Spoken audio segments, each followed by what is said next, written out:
Oh my goodness. Pitch raise part 2. Woot, woot. Let me just lay some day on y'all just to kind of make just so some perspective as far as like you will always be pushed it to where the level that you're at, and you will break through. You will break through if you keep on going.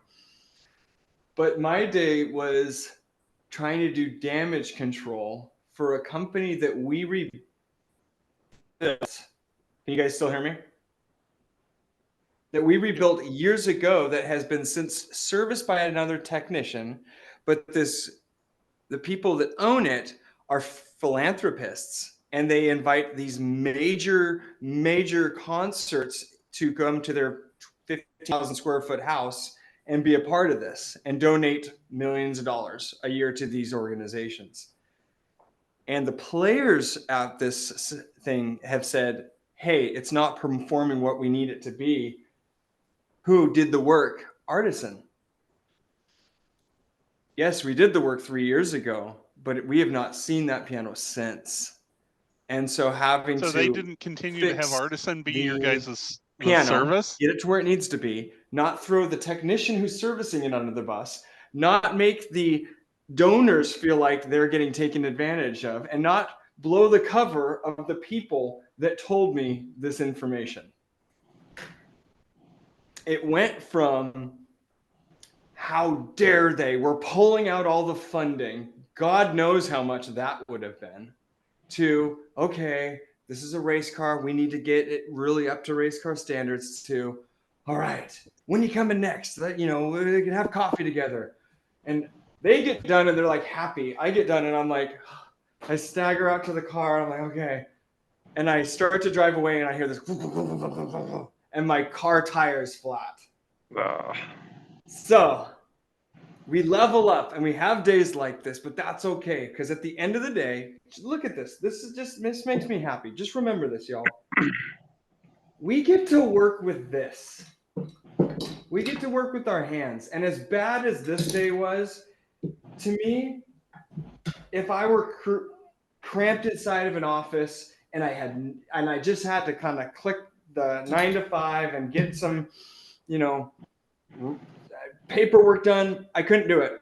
So as bad as today was, it's still not as bad as it could be, because we get to work with our hands, and we're going to do that right now. Oh, by the way, I checked the piano and it is still about 15 to 20 cents flat. So this is more along the lines of one of the pianos that you will kind of get to. If you remember, that's kind of where we're at. And so let's just say we came back. Hey, Mrs. Smith, let's see how your piano's doing. Okay, great. Yeah, you tuned it last time. It sounds a lot better. I could definitely tell it went out of tune. This is generally what they say. And we're like, okay, great.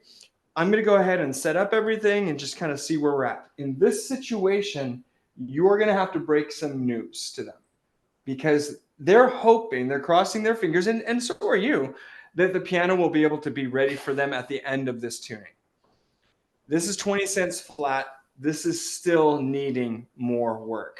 So you're going to have to come in there and just play it and say, I'm so glad that still the strings are holding up. There is just a lot of stretch in them, and they've stretched a lot.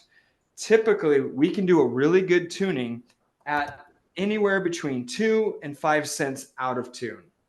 Okay, does that make sense? Yeah, think of a percentage. Okay, it's 2 to 5% off. We can do a really solid tuning. Do you want to know where yours at? It's still at around 20% off. Oh, that's like 10 times for more off than it should be.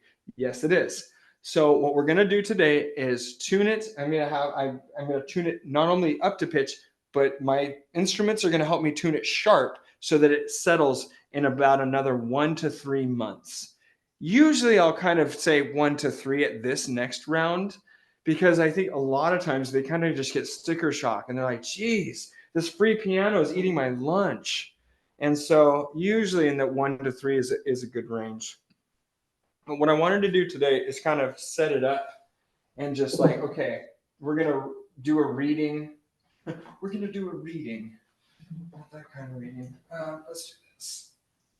Questions so far? It's gonna be awkward if it moves. Okay. So what are you setting CyberTuner up for a pitch Good rate? question. So what I'm doing is right now is I'm setting it right here to its standard function for whatever reason. And I don't know if this is because originally it had us do this, but it used to be that you're ahead to select. I'm gonna do this. It used to be that you were ahead. Boy, can you see that? There you go. You're ahead to at least get it started on an upright, if it's an upright. I don't know if that kind of just like warms up the machine, or if that's maybe what we used to do when it was on an iPac. This thing used to be, I'll tell you a great story. This thing used to be on an iPac computer, like a Dell. And I have a phenomenal story about that. And I missed a trip to Disneyland. What do we buy? The money's lost, kind of a story that I will tell you next time I see you. And I'll see if I can find my original. I can't tell if I'm moving or if my hand's moving or if this is moving. Probably all three.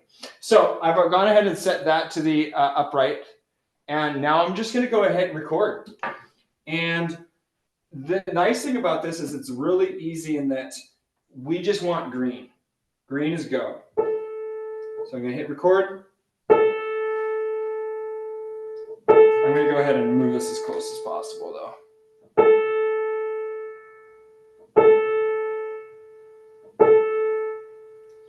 Oh, these chords are killing me. I'm gonna go get some tape right quick. I'm not gonna lie, y'all. We be spending some money. Stacey's just gonna laugh, shake her head. We're gonna be spending money on kind of getting some funner toys that won't move like that. So just you wait. You see me in 8K, every single pore you'd ever want to see. There we go. So right here, just so you see that, it's at 0.06. This is pretty good. I'm like pretty happy with that. If I get under 10, that's usually, or a 0.1. If I get anything under 0.1, like this is a 0.06, I'm leaving that for sure. And guess where it's at? Negative 13 cents. So that's pretty far. Just so you know, you are going to have a hard time tuning a piano if it is more than 5 to 7 cents. It is going to be a rough go.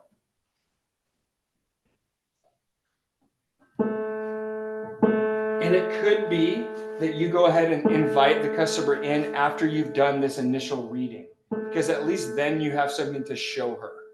This should be where we want this to be, is right around perfect pitch.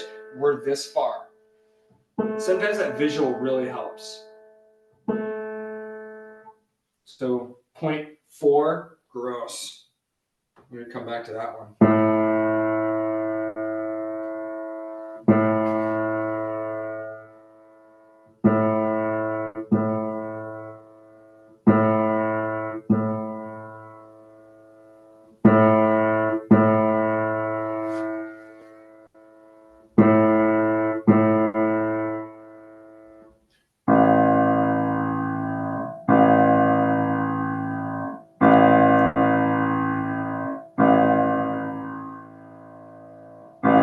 C3 was 25 cents flat.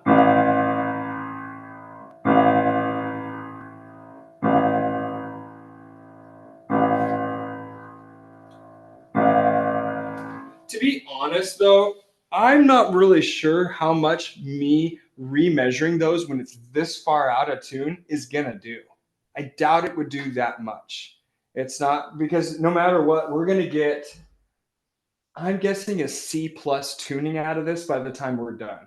I'm guessing that's about the max. So it doesn't really matter how perfect our sampling is right now, because at the end of the day, the best we could hope for is still going to be subpar in comparison to what we're going to get the next tuning.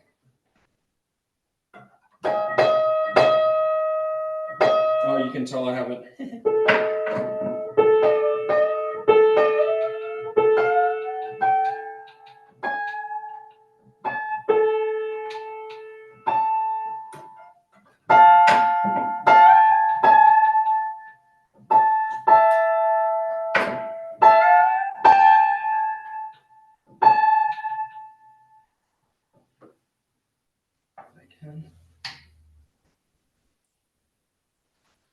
And I'm thinking that most of you are using cyber ear. Is that right? Raise your hand if you're using cyber ear. Nobody. Only Joel. Okay. What are you using instead? Just curious. I have Pianoscope. Pianoscope. Okay. Yeah, same here. That's what I've been using. Pianoscope. Okay. What about you, Robert? Are you using TuneLab or Pianoscope? You're muted, Robert. Piano meter. Piano meter. Okay. Got it. So from here, I'm always going to go at, it's going to ask you 6'7" or vertical piano. Yes, that's what it's already selecting that. I go to calculate. And then when it comes to this, obviously I'll kind of like, okay, the strut here is this. This is the strut, E3, C5, done. And then I'll start new. But honestly, what we could do is we could do the pitch raise feature on this. And it's funny because some people swear by the pitch raise feature. I feel like it's pretty polarized. It's like it's quite a bit of a, just as many people like doing the pitch raise as people just saying, hey, I would just soon do the smart tune. So, but I kind of want to play around with this because I've not done the pitch raise feature. So let's do the pitch raise. Pitch raise mode is larger. Oh, that's interesting. There you go. Can you read that? It says the pitch raise this is closer than what we would use for the pitch raise, basically. So it sounds like 50 cents, and this is coming into play, which I don't usually come to pianos that are that far out right now, but I could see that being a case. I should have used this, I guess, from the very beginning, but so it's now recommending just go to Smart Tune. I'm like, okay, done. We'll do that. Just so you know, I found out that the only major difference in the user experience for the fine tune versus the smart tune is this is a lot. They change the color on you for one, but then they just kind of make that rotating circle only pick. It goes much slower, so you can do like this really refined tuning. So let's go smart tune.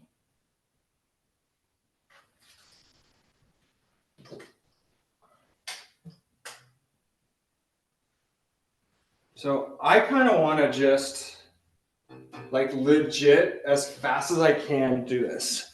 So I'm gonna like take a drink of water and see if we can get this done in like 20 minutes. David, do you always start left to right, bass to treble? I always start left and right. Is it a preference? Is it a preference to tuner start in the middle? Does it matter? It sets me up right there at A0. That's where it says, hey, start here. And who am I to upset the cyber tuner? So I was just there. I like that. I like that I get to get in a rhythm, starting with the single notes, then go to the bi, and then just pick up that momentum to where I'm like, okay, I'm feeling good, get going, and it just kind of becomes second nature. Yeah, the pitch raise function in Pianoscope forces you to start at the low and go high. It does as well. Interesting. I wasn't sure about that. Okay, so one of the things that I have started doing is I actually put my taps mute right here, right about that C, middle C, just so that I have this all ready to go. Because again, once I get to here, it's a little bit harder to get down there. So I want to have everything ready. So I'm going to go quickly blow through my singles, go through my bichords, and then go into the trichords. Watch the I want to see. Just trying to look at the technique. Check out these, like the back strap on this one. Isn't that cool? This is our friends at Oryx Leather. Sick. Squirrel. Sorry. We're gonna tune. We're gonna tune a piano. That's right. All right. Technique. Hammer technique. You guys have seen the posture. The hammer technique is the biggest one to kind of get through. But I'm going to try to do this. Let's set the clock. 5 minutes. The whole bass. Let's do 5 minute bass. And so this is what how much did we say? 10 or 15 cents? 10 or 15 cents. It doesn't start yet. It doesn't start yet until I actually do it, okay? Okay, Robert, I know you want to get me on the time. All right, here we go. I'm ready. Ready? Oh yeah, by the way, I still have the low notes blocked from when I was doing the key work. So here. So,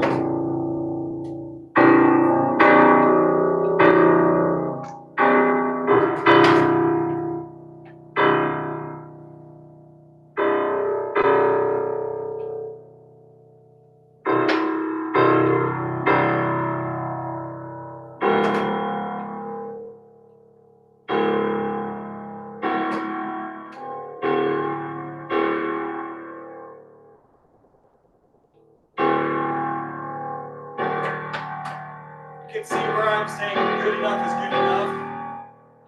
I'm moving on, you know, especially in this low bass. I'm gonna err on the side of a little bit sharp.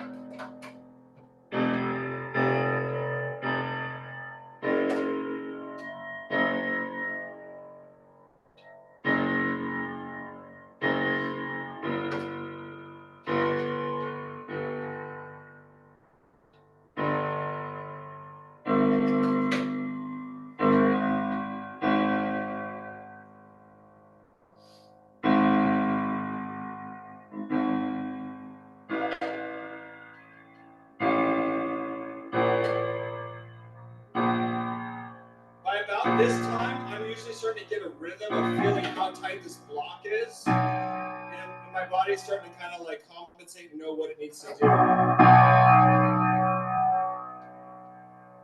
At this point, I'm using my ears more than anything else, just for those unisons to be like, I'm not looking at the ETG too much. I'm just wanting to make sure I'm still not, you know, it's still within the ballpark.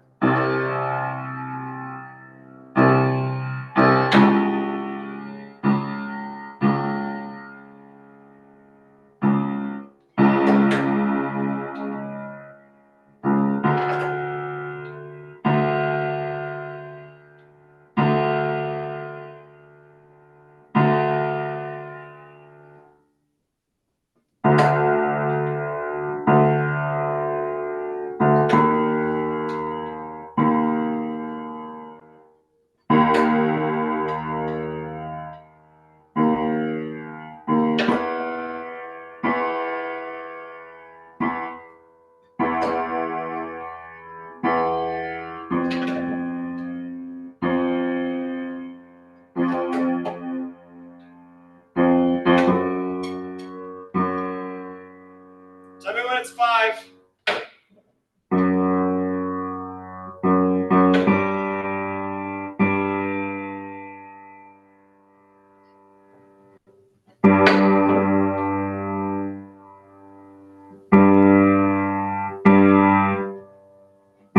I have to go back. It's gonna kill me on my time.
I don't know how long that was, but that's 5 to 7 minutes probably. 27 seconds to spare. Anyways, so you could see where I was kind of like how the rhythm was going, like how much movement I was doing. What I was saying was good enough in this pass, right? And to be honest, it's going to be pretty. It's in the bass, but it's going to be pretty good. That is not where you need to be spending most of your time. Is right there. So 5 to 7 minutes. Get to where you can do a good bass run. 5 to 7 minutes, and you're going to be thanking yourself because you could spend the right amount of time right where it needs to be. Less time, a little bit more time, most time, less time. That's the rhythm that I do. Questions about any of that? Welcome, Ramses. So in the mid range, are you considering that like 2 octaves there from when you start the trichord, the 3 strings all the way up to the next break to the first? That's 3. All the way down to about, is that C6? Yeah. That's kind of where I'm spending most of the time right there. So, and funny enough, I'll spend a little bit more time because where do people's hands, where are they? Their hands are right here at my shoulder length. So that's kind of right there, and right there is where people live. And so a lot of times that's going to be the furthest out of tune and where I need to spend the most amount of time. Yeah, that makes sense. How far? So in the lesson, they taught setting the pin. How far above perfect do you go before you set it down? Because that's something I struggled with. Good question. Let's find out. That's a good question. Let's get closer. Let's do this. Yeah, because that is true. Because you saw me, in one of them I had to go back because I'm like, shoot, it drifted down. So the other one, I could see that while I was tuning it, I was tuning the right string to the left, and both of them were going down. So I'm like, shoot, I need to restart, go back to that far left one, reset it, and go from there. So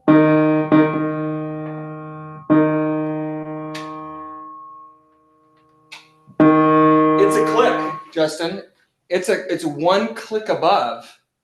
Luckily, this, a lot of uprights, you'll feel that click. And so I'll just do one little click above, and then what it'll do is then ease it down. So right here, do that click, and I'm just going to tune it to it, and then.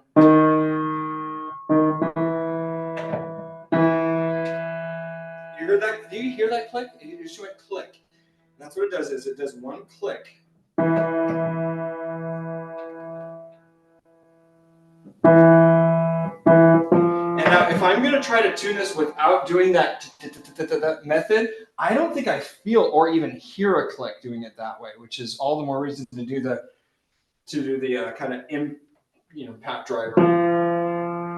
So I'm just going to try to tune this one kind of like this and see what happens. Oh, that's weird. I don't know if it's set. I don't feel like it is. That's crazy. I haven't done that in years. Okay, so here, I'm down here.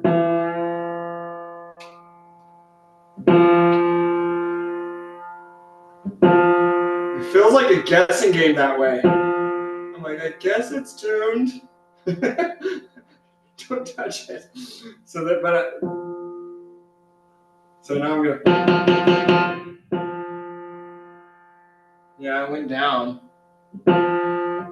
So that tells me definitely keep doing that clopping technique because I didn't feel it at all, Justin. Like I was going for it and I'm like, where's that? I thought I was going to feel some clicks in there. I didn't feel anything. And so it tells me that using this technique allows that pin to kind of give you that ratcheting effect almost. So I ratchet one little click sharp, and then I ease it in, and I know that it's locked in. Speaking of locked in, I called Sandy over at the PTG, and I said, "Hey, I want to buy something from you. What can I buy? And she's like, I don't know if I have anything. She's like, how about a thumper? I'm like, what is a thumper? I want it. She's like, well, a thumper is what we use in the RPT exams. It's basically a guillotine thing with a piston that you lift up and then you drop really quick. And that's what they use to test to see if that note is going to hold. So sometime this week I'm gonna have a thumper, so we can actually test out to see if my tunings will hold. Because if they don't, you guys should probably find another mentor because you gotta have tunings that stick. But now I'm a little nervous. I'm like, whoa, yeah, there's this thumper thing. We'll see. Sorry, what were we talking about? Oh yeah, technique. So I don't like doing that technique. Let's make it a point to not do that. Okay, but I'm gonna try it. I am gonna try that technique in trying to get the unison going. So here I go.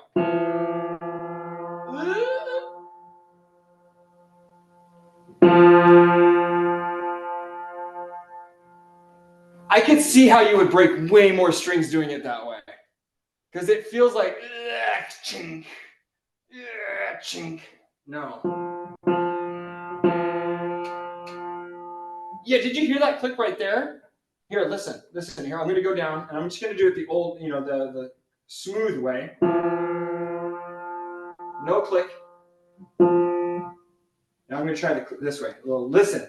See if we can get this audio. Okay, I'll be really quiet.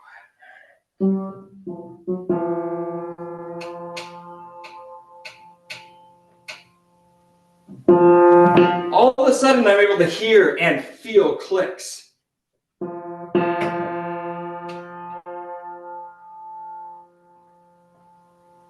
Granted, I need to retune this first note because I did it the other way, but. If my piano's not doing that, do I need to pound the Say pins again? in? If my piano's not clicking like that, do I need to pound the pins in a little or something? No, it could be the piano. It could be that this is a newer Yamaha. I think you have an older console, right, Justin? Mm-hmm. Yeah. Yeah, it's like a shorter little piano. I want to do a little bit of testing. Maybe I'll take my tuning hammer over to Classic Pianos at some point. They have like 300 pianos in their basement.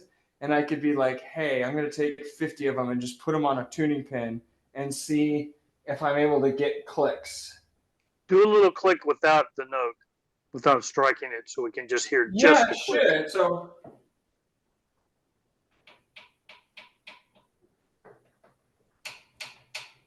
Yeah. Okay. Yeah, I would say, but again, but if I do it this way, no clicks. No clicks. And Actually, that's little not- clicks. yeah, Little clicks. that's Yeah, not maybe a little bit. If you do a smooth pull, that's not the healthiest thing for the pin block either. I think so.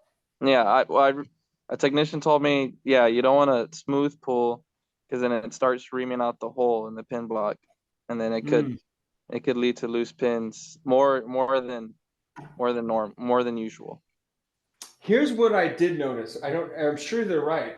What I did notice is that I am moving the pin way more doing it that way and guessing than to ratchet it. Kind of that hammering technique. I'm moving the pin way less doing it that way, which is probably why, in general, my tunings have held pretty well because it is less movement. The less you can move that tuning pin, the better. You're not going wah, wah, wah. So the less is more in this case. Did you click last night when it was so low, or did you do any pull just to get it up? Was everything a click? Or last night went Monday, sorry. Oh yeah, on Monday. Yeah, everything. Yeah, I just did the clicking every time. I'm so in the habit of doing that. So how many of you are actually doing it that way versus kind of the slow? So raise your hand if you're doing slow. And I'm just curious, like, how are you feeling? It's done. Okay. Well, I Everybody's started kind of doing slow, that trying to transition into the clicks now that I have a better hammer. Okay. Yeah, I started slow, but trying to do more clicky click. More clicky click. Yeah, Yeah, we need to come up with a name for that. Stacy, is this a thing? Like, do you talk to technicians that talk about the clicky click? Yeah, they do actually. Yes. What do they? But- What do they? How do they describe it? They don't say clicky click. I'm trying to think of how they explain it to other techs. They don't. They're just like, do it like this. They just, I don't know. I'll think about it if I. Yeah, I'm so There's, curious. there's because probably a it is meme for gonna be that. Weird to name it. Yeah, we should take requests. Like, what are we going to call this? Pin click. Yeah. So, I wonder if I can get through the next section in 5 minutes, just to kind of go through it and get in a rhythm. Let me try to do that really quick because we have somebody interviewing in like a couple days for a position here at Artisan, and I don't want it to be this far out of tune, and I can really kill 2 birds with 1 stone if you bear with me. I'm just trying to see how the angle is. You guys want this angle this time as I blow through it, or the close-up? I'm fine either way. Kind of like the close up. Close-up, got it.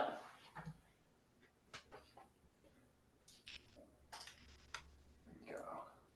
Let's go down a little bit.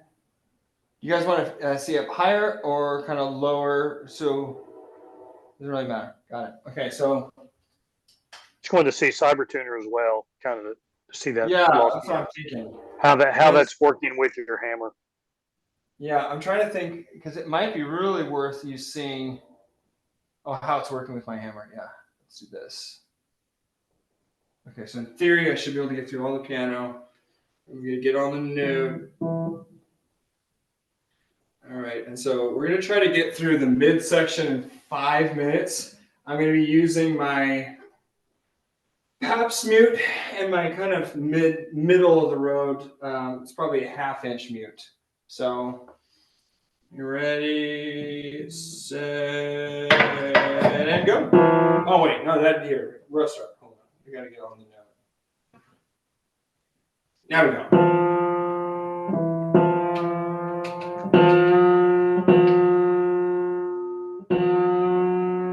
Oh, that was such like this is like killing me on time.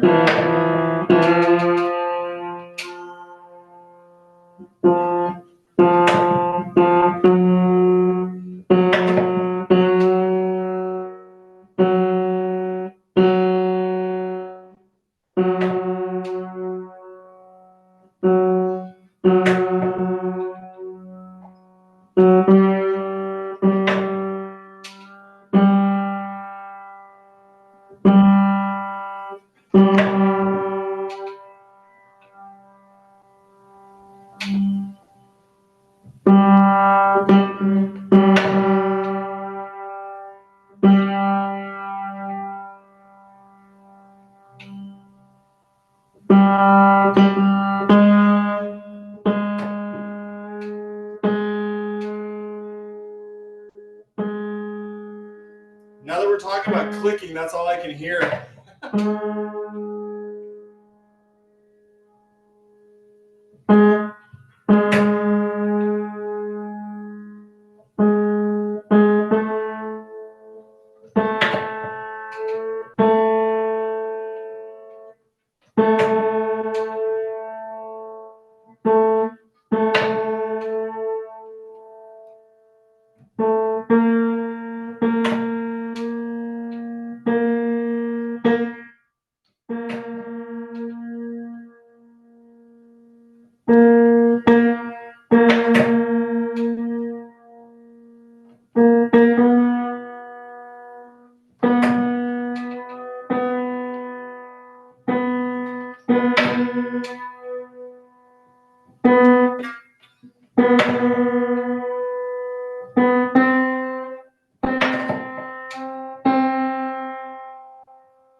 Be sure to give me the 1 minute warning.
One minute.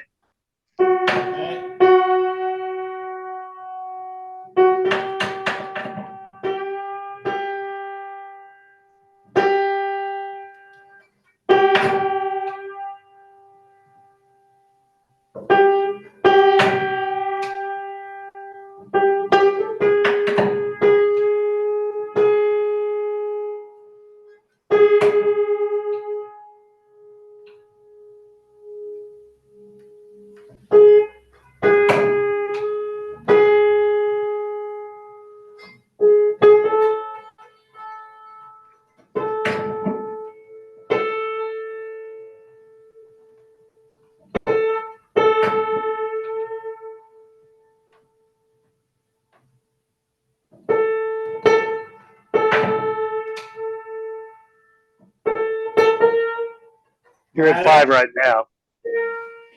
So back to Justin's question. As I was going, I was thinking about you, Justin, right there. How do you know how far to over pull it? Or maybe when it's too much. And what I was noticing is that if I wasn't careful, I over pulled it too much. You want to be able to just barely push it. You put a little bit of force pushing it flat to get it into seated position.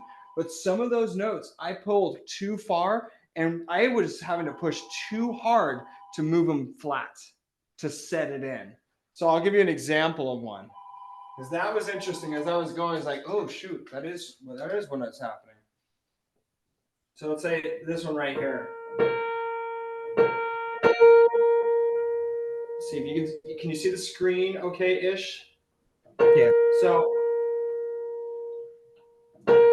like here's sharp, right? And I heard it click. I kind of heard it maybe click twice, but it's what is that? 7 to 10 cents. And I'm like, I feel like I put a lot of weird tension in that pin, and it's not going to be stable. It's like, yeah, I like cranked it flat, but I don't feel like it's going to be very stable. So I'm actually going to restart that. See, now I'm only like 1 to 3 cents flat or sharp. And I can definitely feel like I'm just letting it sit in a place. Perfect.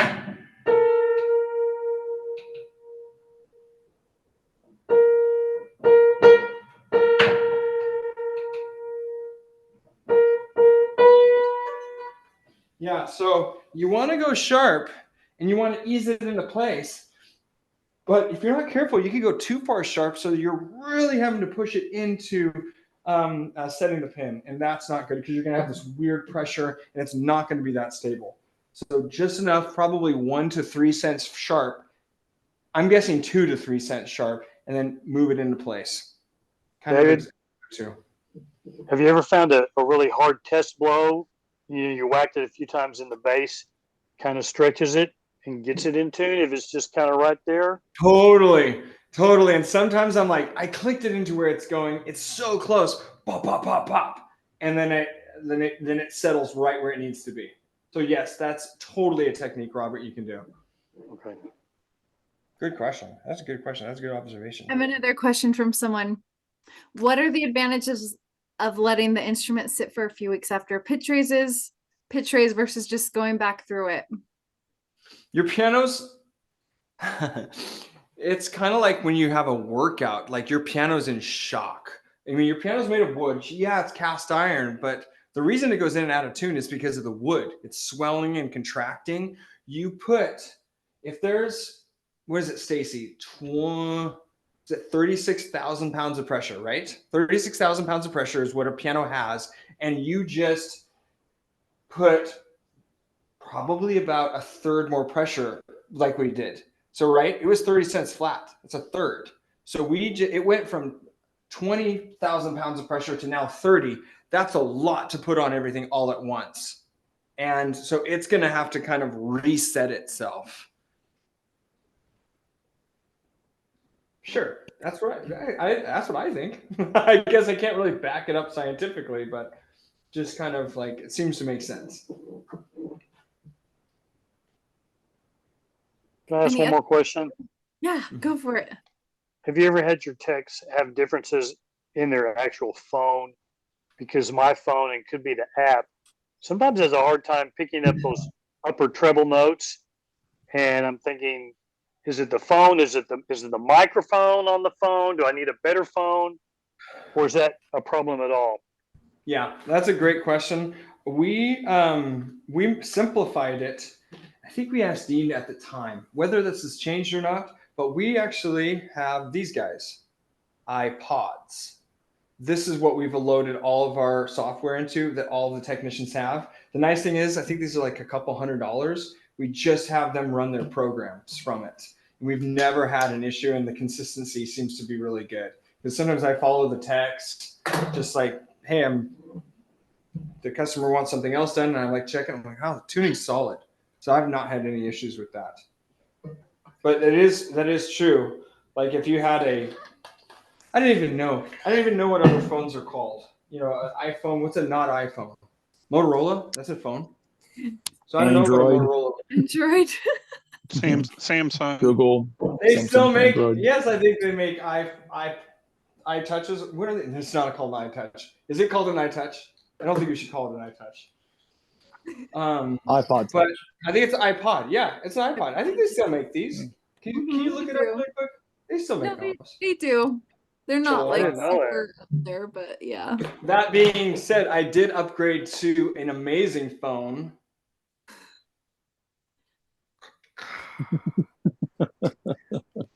Serious. This is my daily.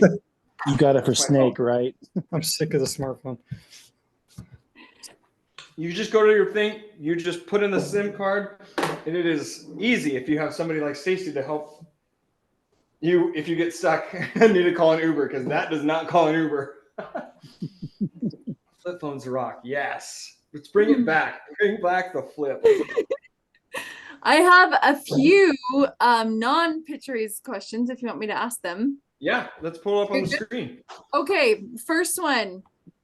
This was on our Facebook. I don't know if we ever really answered it. We kind of answered it, but I wanted to ask you.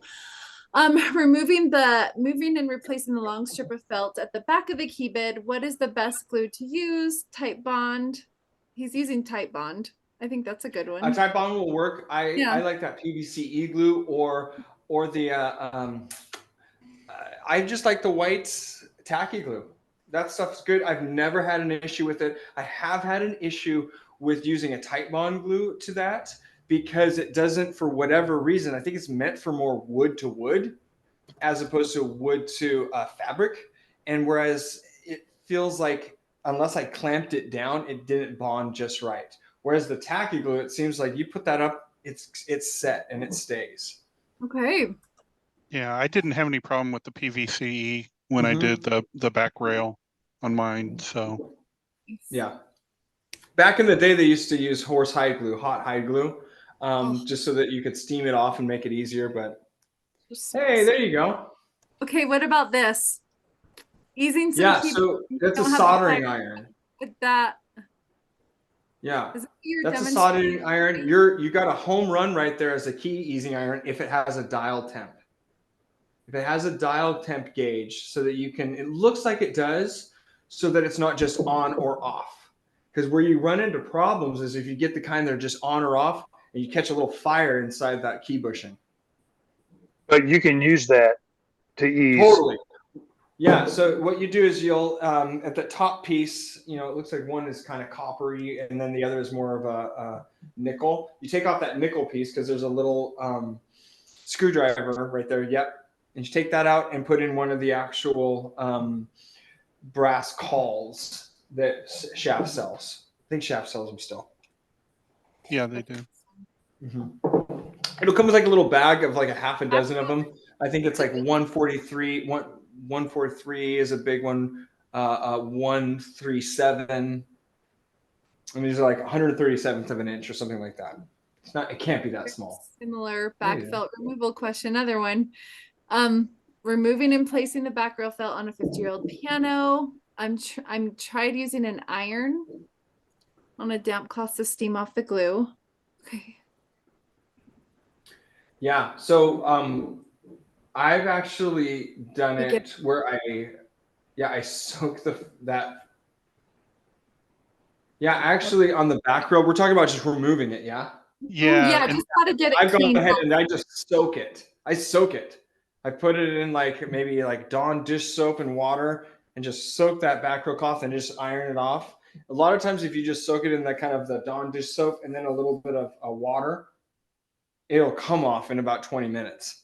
You don't even Hey, need David, I iron. have an interesting process that I did on my old Thompson is I used a plastic wallpaper scraper because the felt was already kind of, you know, worn anyway. I used that, scraped off the back rail felt, and then I found the process in some thread somewhere, got a 1-inch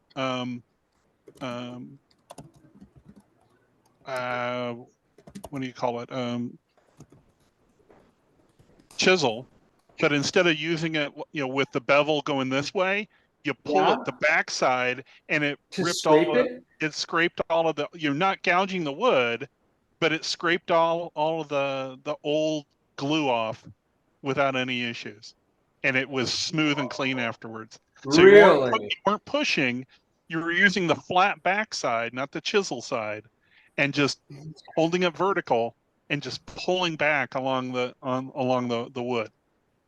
Yeah, I could totally Worked see great. that. Yeah, Really? it worked super clean. Now, of course, Okay. this was on an older piano that glue was kind of degraded anyway, Yeah. but it was very clean. So, you know, the plastic wallpaper scraper got it off. And of course, it, you know, you're only having to deal with glue on one half side because the other half it shouldn't be glued. Sure. And it worked great. Interesting. Okay. Yeah, I think that would work with the older, especially that older glue. Yeah, It's just the so newer old, stuff, it's it may not. be different. You may have Yeah. to use that steaming technique potentially or soaking. But on the older stuff with the glue so degraded and stuff, it works super smooth. Interesting. Yeah, sometimes when that stuff gets so, one time I forgot that I had it soaking like for like a day and a half, and I came Oops. back to it and it just like well, I gotta wait a couple days for this to like dry out, just the key bed. And that's why you would use use like soap on it and water, because that while that the water might evaporate, the soapy kind of the gooey will kind of sink in there. So, but you do have to scrape it off, like what you were talking about, Michael. Hey David, I have a question, if Yeah. I may. So I have a client that he has like an antique piano, I'm thinking 1800s. Um, he got a lot of work done on the cabinet by like someone that does furniture. So I went and he had never opened it. And he's like, "Oh, I want to get this tuned." And so I opened it, as you'd imagine, like horrible, horrible everything. Fortunately, the pins, they're not loose, they're not like slipping. So, I mean, there's some hope, but I kind of explained to him the concept of a pitch raise, that, I mean, it's half a step out. he literally just wants the bare minimum. He says like, I just want it to sound good, like, and fix like 3 sticking keys. I don't know how to approach it. I don't know if I should just raise it a couple of cents, just 5 cents, so that it looks like it If sounds. if he's very budget, Uh-huh. and I've had people like that, and they're just like, and you can almost see sometimes, it's really sad stories where like you could just see kind of the desperation in their eyes. Sometimes if the piano's new enough, I'm gonna like, I just want to do this for them, and I'm not worried about making strings. But if it's an old piano like that, what I would do, for instance, is I would just tune it to itself. So what you would do is, what ETD device are you using? Cyber tuner. Perfect. So what I would do is figure out where some of the lower notes are. And what I no, let's back up. What I typically do is on your cyber tuner, where's my cyber tuner? There's a feature, and I don't know if you've experimented with this at all, y'all, or not, but right here. Let's go calculate. So let's see if I remember where it's at. Smart tune. Yes, I'm doing that. Where is it? Oh, right here. Resumable data. That's fine. Right here at the very top. Can you see that? It says A440. Yeah. Right there. So you could click on that. And so what I would do, right, first off is like, okay, you're at this piano. It's not been tuned since who knows how long. Go and be like, okay, I'm going to go 8-4-33. Okay, save. And I'm going to test some of the notes on there and be like, okay, are they still flat? Or no, they're way sharp. Okay, great. I can go up a pitch. I can go up a little bit to where now you get to the point where you've moved it to the point where you start seeing them on the register and they're fairly close. Boom, then tune it to that.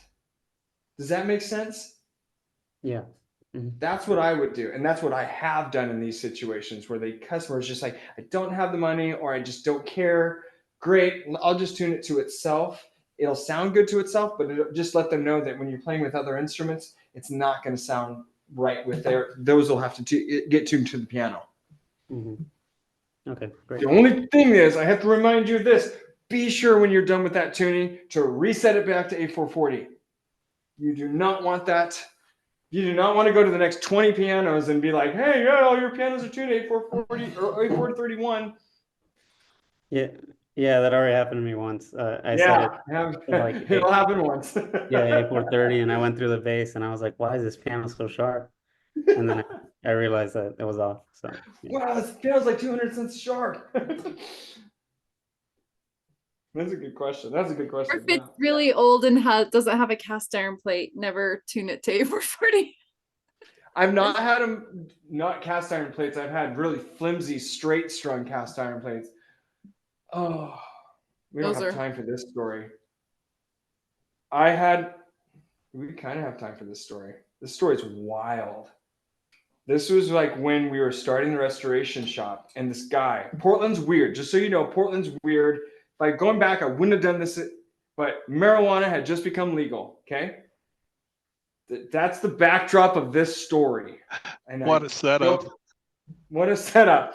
And I was at this customer's house, and he was like, he had this old Ferrand and Sons from 1847 or something like that. Straight strung. Thing was from France. It just was a mess. And he's like, I'm like, yeah, I think I could do something for it. He's like, yeah. And I was really excited because like this would be one of our first ones in our new restoration facility. So I'm like, I'm doing this. I'm landing this deal. It's going to be great. It's going to be great for him. It's going to be great for me. He's like, all right, I'll do the deal with you.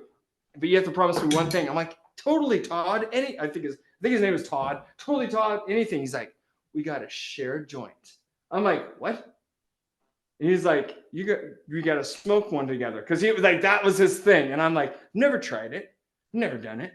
I was like, I don't know, 28 years old, 29, 30 years old. I've never done this. I'm like, why not? I literally like did a little bit with him. And I was like, what? And I was like, he's like, yeah. And he does this like all day long, every day. He's like, we're doing this, man. You're going to make my piano beautiful. I'm like, yeah. Like, get to the car. And I'm like, my brother, it was just down the street from our shop. I'm like, you need to come get me. I do not know what is in my body right now. Come and get me. Fast forward to 6 months. We rebuilt this piano. Didn't ever smoke with him again because I don't know what he put in that. True story. That is a true story. So don't ever do that. This is a do not do. This is like a do not forget to reset your thing. Do not smoke weed with your customers because you never know.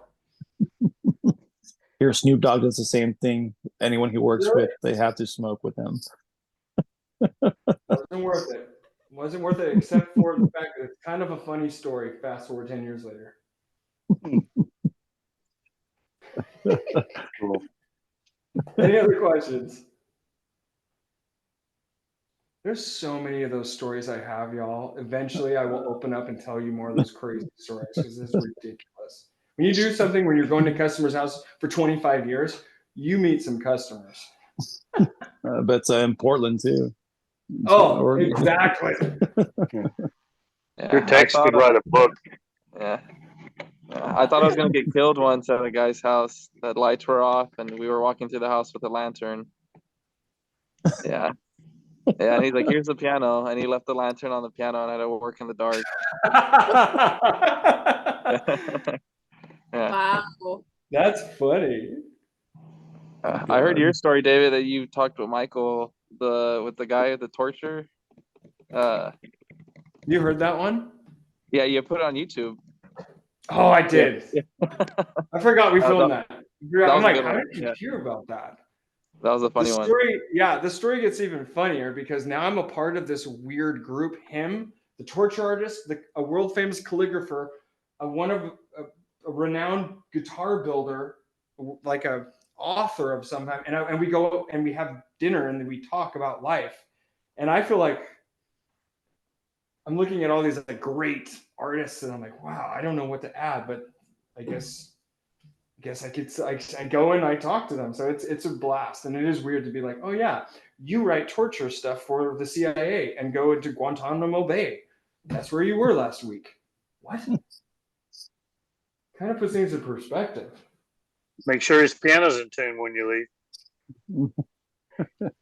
Don't want to I want to piano do wire around the one throat. where we have funny stories because nobody knows, but we filmed 2 videos of my stories that day, and we could only air one of them because of how like one could be taken.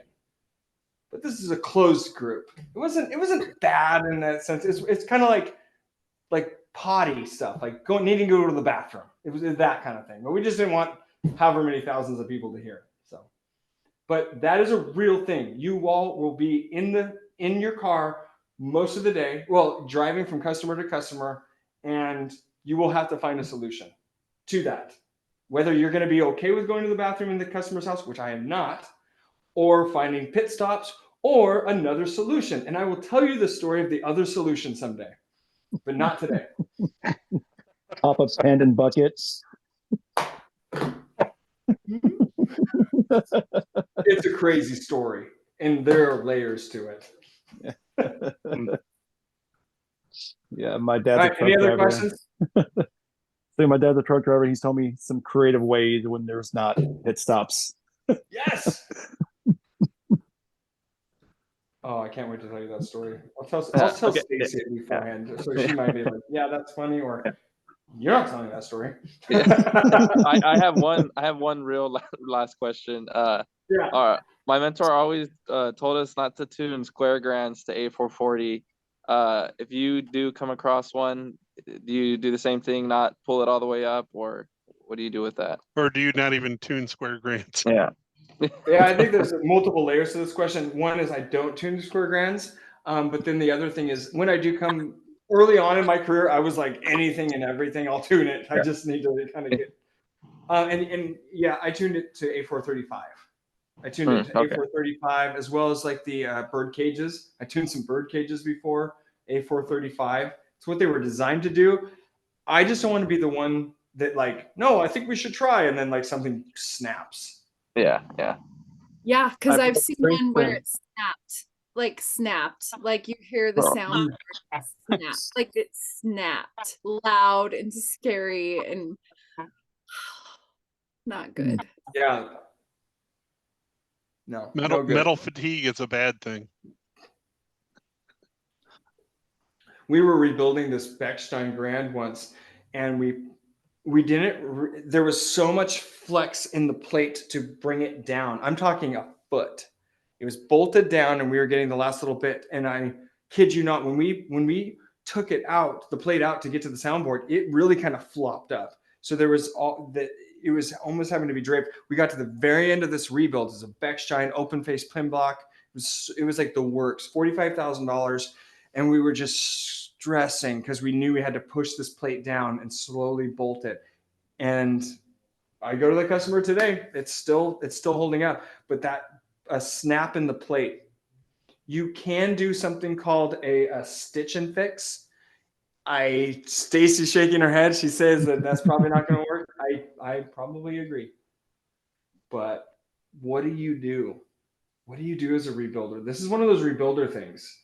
And coming out of it, I was like, thank God there's so many more things that could have happened with us and our rebuilding pianos that the liability would have been insane. Oh yeah, you broke a plate. And now great grandmother's Steinway concert grand, they trusted you to rebuild this no more.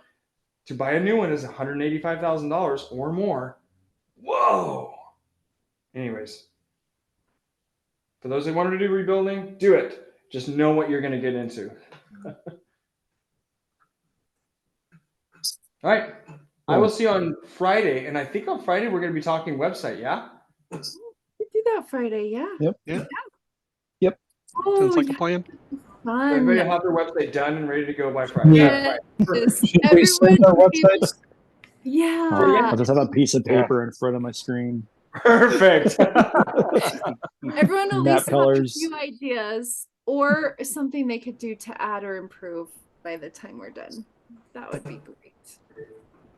That sounds good. Thank you for watching me tune. Hopefully that you got something out of it. I am going to think about Justin's question a little bit more about how far to pull and on that, because I do need to meditate on that a little bit. So I think that might be part of my problem on my Say again. piano. I think that might be part of my problem on my piano, is I probably Yeah. pulling too far. yeah, that I would say that's probably what happens the most. So we'll keep working on it. See you on Friday, y'all. So- Bye.